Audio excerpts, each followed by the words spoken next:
பேசுவோம். யூஸ்வலா நம்ம குழந்தைகளை வளர்க்கறதுல என்னென்ன டிஃபிகல்டிஸை பார்க்கலாம் ஃபேஸ் பண்றோம் அப்படிங்கிறத ஒன்னொன்னு நம்ம பார்க்கலாம். ஃபர்ஸ்ட் இப்போ காமனா குழந்தைங்க வந்து மொபைலுக்கு வந்து ரொம்ப அடிக்ஷன் ஆயிட்டாங்க. ஸோ ஏதாவது ஒரு எலக்ட்ரானிக் கேஜெட்ஸ் வந்து அவங்களுக்கு தேவைப்படுது.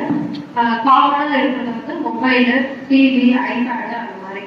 ஸோ ஏன் இதை நம்ம கொடுக்குறோம் அப்படின்னா வேற வழி இல்லை. பசங்க வந்து ஒன்னா சாப்பிட்டாகணும், இல்லைன்னா அந்த இடத்துல வந்து அமைதியா இருக்கணும். நம்ம ஏதாவது ஒரு இடத்துக்கு போயிருக்கோம், நம்ம வேற யார்கிட்டயாவது பேசிட்டு போனா அந்த டைம்ல வந்து குழந்தைங்க அமைதியா இருக்கணும்னா வேற வழி இல்லாம நம்ம வந்து போன அவங்க கிட்ட கொடுத்துறோம். ஸோ இந்த மாதிரி கொடுக்கும்போது என்ன ஆகுது அப்படின்னா குழந்தைங்களோட கவனம் முழுக்க அந்த போன்ல தான் இருக்கு. இப்போ யூஸ்வலா நம்மளோட மூளையில வந்து 2 பகுதி இருக்கு, வலது மூளை, இடது மூளை அப்படின்னு சொல்லிட்டு 2ஆ பிரிக்கப்படுது. ஸோ ஒவ்வொரு மூளைக்கும் ஒவ்வொரு மாதிரியான செயல்பாடு இருக்கும். இப்போ வலது மூளை என்ன பண்ணுவோம்னா நம்ம வந்து லாஜிக்கா திங்க் பண்றது. இப்போ ஒரு பப்ளிக்ல பொது இடத்துக்கு வந்துருக்கோம் அப்படின்னா நம்ம என்ன மாதிரி பேசணும், எப்படி பிஹேவ் பண்ணணும் அப்படிங்கறத சொல்லி கொடுக்கறது வந்து வலது மூளை. இடது மூளை என்ன பண்ணுவோம் அப்படின்னா நம்மளோட கற்பனை திறனை, நம்ம கிரியேட்டிவா நிறைய பண்றதுக்கு வந்து டென் பண்றது வந்து லெஃப்ட் பிரெயின். இப்ப ரொம்ப இந்த மாதிரி போன்குள்ள அதிகமா வீடியோஸ் பார்க்கறதாகட்டும், இல்ல கேம்ஸ் விளையாட ஆரம்பிக்கும் போது அவங்களோட ஃபேண்டசி பிரெயின், லெஃப்ட் பிரெயின் வந்து ரொம்ப அதிகமா ஸ்டிமுலேட் பண்ண ஆரம்பிக்கும். இப்போ இந்த மாதிரி ஸ்டிமுலேட் ஆகும்போது அவங்கள வந்து கற்பனை உலகத்துக்குள்ள அவங்கள அறியாமே போக ஆரம்பிச்சிருவாங்க. ரியாலிட்டியில நம்ம என்ன பேசுறோம், நம்ம அழுகிறோமா, சிரிக்கிறோமா, இல்லை நம்ம என்ன கன்வே பண்ண வரோங்கிற விஷயமே அவங்க உள்ள எடுத்து அதை ரியலைஸ் பண்றதுக்கு ரொம்ப டைம் ஆகுது. ஏன்னா லெஃப்ட் பிரெயின் வந்து ரொம்ப டாமினேட் ஆக ஆரம்பிச்சதுனால.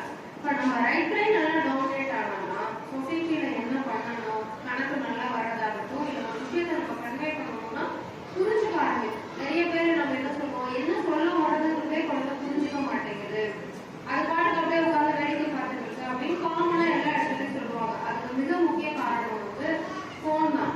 போன் இல்லாம கொஞ்ச நாள் இருக்கிறது சிரமமா இருக்கும். பட் ஆனா அதை நம்ம அப்படியே பழக்கப்படுத்திக்கிட்டே வந்தோம் அப்படின்னா ஈஸியா இந்த மொபைல் அடிக்ஷன்ல இருந்து நம்ம குழந்தைகளை வந்து வெளியே கொண்டு வந்துடலாம்.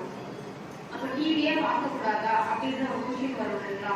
டிவி பார்க்கலாம். என்ன மாதிரியான சேனல்ஸ் பார்க்கலாம் அப்படின்னா national geography, animal planet, national Discovery அந்த மாதிரி இருக்கிற ஒரு அறிவுபூர்வமான அறிவியல் சம்பந்தமான விஷயங்கள் இருக்கிற டிவியை நீங்க போட்டு காட்டுங்க. கார்ட்டூன் சேனல் மாட்ட ஆரம்பிச்சுட்டே இருந்தீங்க அப்படின்னா குழந்தைங்களோட அந்த மூளையில இருக்கிற அந்த கதாபாத்திரத்தை வந்து அவங்க உருவாக்கிட்டு அது மாதிரியே அவங்களும் பிஹேவ் பண்ண ஆரம்பிச்சுருவாங்க. ஆரம்பத்துல நம்மளுக்கு அது ரொம்ப பெருமையா கூட இருக்கலாம்.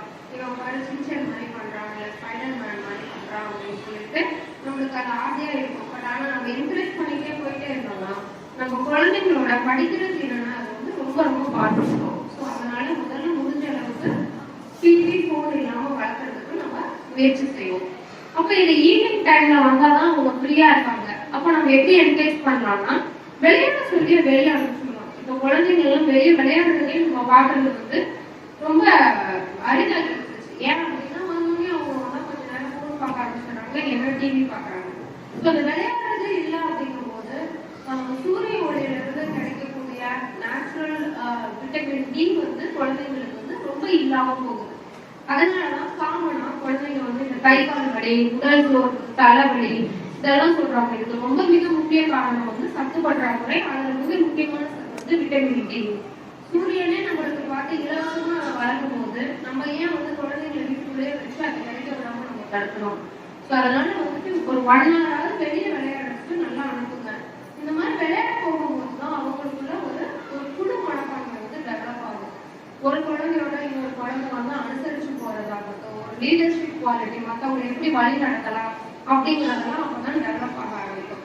நம்ம சிங்கிள் சைல்டா ஒரு மொத்த குழந்தையோ இல்லை ரெட்டை குழந்தையோ நம்ம வீட்டுக்குள்ள அப்படியே வச்சிருந்தோம் அப்படின்னா குழந்தைங்களுக்கு வந்து ஒரு விட்டு கொடுத்து போற மனப்பான்மையோ இல்லை வெளியே என்ன பிரச்சனை அப்படிங்கிறதெல்லாம் அனலைஸ் பண்றது வந்து வராது. ஸோ இதே வெளியே தாராளமா ஃப்ரீயா விளையாட விட்டுட்டோம் அப்படின்னா அவங்களுக்குள்ள ஒரு தன்னம்பிக்கை வரும், அவங்களோட உடல் ஆரோக்கியமும் நல்லா மேம்படும்.